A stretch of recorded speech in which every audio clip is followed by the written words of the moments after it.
gustaría conocer la opinión de Kevin desde otro mercado, que es el mercado europeo.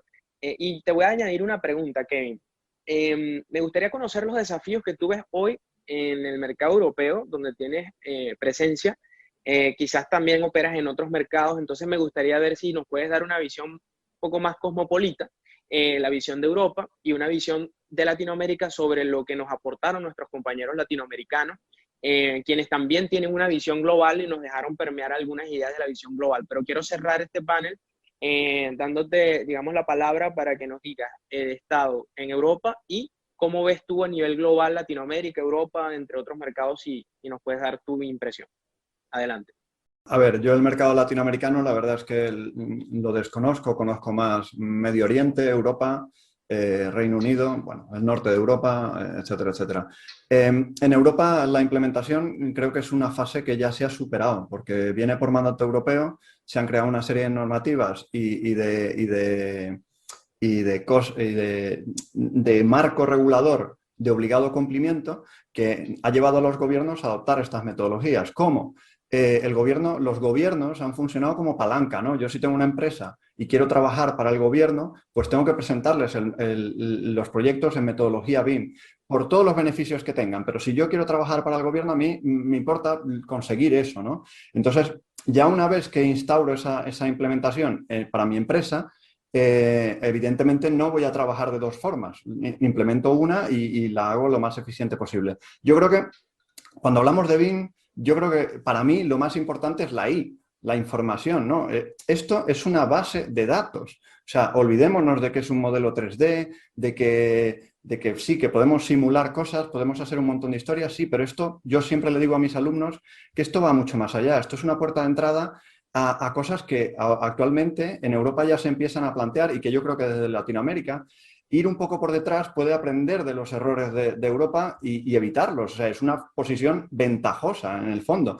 Pero aquí ya se está hablando de inteligencia artificial, machine learning, de cosas mucho más interesantes. O sea, yo tengo que analizar una base de datos, como decía Pedro, y tengo que plantear que no tenga ruido, que sea una base de datos útil, ¿no? Pero eso, a lo mejor, a nivel ser humano es imposible, ¿no? Entonces, tengo que empezar a apoyarme en algoritmos y en ciertas maneras de funcionar que son más propias de otra ciencia, pero está ocurriendo en la arquitectura, está ocurriendo en la fotografía, está ocurriendo en todos los campos, porque ya esas líneas no son tan claras. ¿Dónde queda un arquitecto? ¿Dónde empieza un programador? ¿No? Yo trabajo todos los días con rutinas de Python, todos los días, tratando de garantizar la calidad de mis modelos, la salud de mis modelos y elaborando una serie de protocolos que eliminan de la ecuación el tener que gestionar un modelo BIM y permiten que la gente se dedique a lo que tienen que dedicarse, que es a hacer proyectos. O sea, de repente hemos nacido un montón de tareas nuevas, ¿no?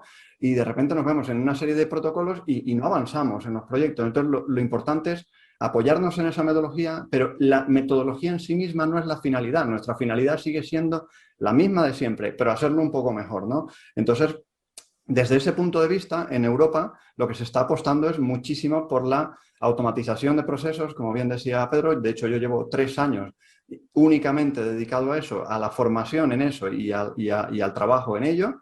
Y bueno, se valora muchísimo que una persona sea capaz de hacer el trabajo de 30 personas durante 3 meses, ¿no? Una sola persona. Quiere decir que nuestro modelo de trabajo va a cambiar, que nuestras profesiones pueden desaparecer. No sé si desaparecer, pero a lo mejor nos encontramos con profesiones que antiguamente existían y ya no existen, ¿no? Y todo se tecnificará muchísimo más. No es que vayamos a destruir empleo, sino que vamos a crear, yo creo que empleo de mayor calidad, de personal más cualificado, y en el fondo todo eso se va a traducir en un mejor producto, que el que se va a beneficiar va a ser un cliente. En el caso del gobierno, de los gobiernos, están actuando como clientes, ¿no? Y ellos valoran que en una vida útil de 40 años de una edificación, pues se van a ahorrar X cantidad de dinero, etcétera, etcétera. Esos beneficios se pueden extrapolar a todos los ambientes públicos, privados, y yo creo que todos nos podríamos beneficiar de ello. Aquí hay 2 palabras muy, muy importantes que podemos empezar a utilizar, que es la economía circular. Cuando empecemos a hablar de economía circular y que vamos de la cuna a la cuna, ¿no? Muchas veces se dice, la huella de carbono de mi edificación es esta. No, pero los materiales cuando se construyeron, contaminaste, cuando vive el edificio contaminas, cuando destruyes el edificio contaminas. Entonces, pues muchas veces una lata de refrescos sabemos cómo se crea y cómo se recicla. Nuestro edificio no lo sabemos y tenemos que hablar de un producto que debería estar dentro de una economía circular.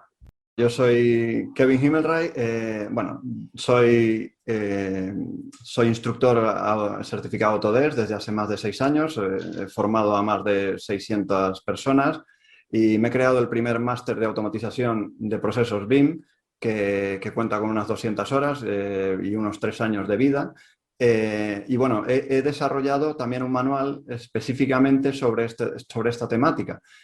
Si me buscáis en Amazon podéis encontrar el manual Más allá de Dynamo, que es manual de Python para Revit, donde desarrollo toda mi experiencia profesional, tanto en el ámbito arquitectónico como en el industrial y en el de estructuras, y explico cómo tratar esta metodología, pero siempre desde el código. Es un manual bastante grande, son unas 650 páginas, en las cuales pues desvelo todo cómo podemos, pues de una manera mucho más inteligente, trabajar gastando muchísima menos energía. Entonces, bueno, en principio yo me dedico a la formación, me dedico al sector inmobiliario actualmente, pero también me dedico a generar material didáctico para compartirlo con todos nuestros compañeros que se dedican a lo mismo.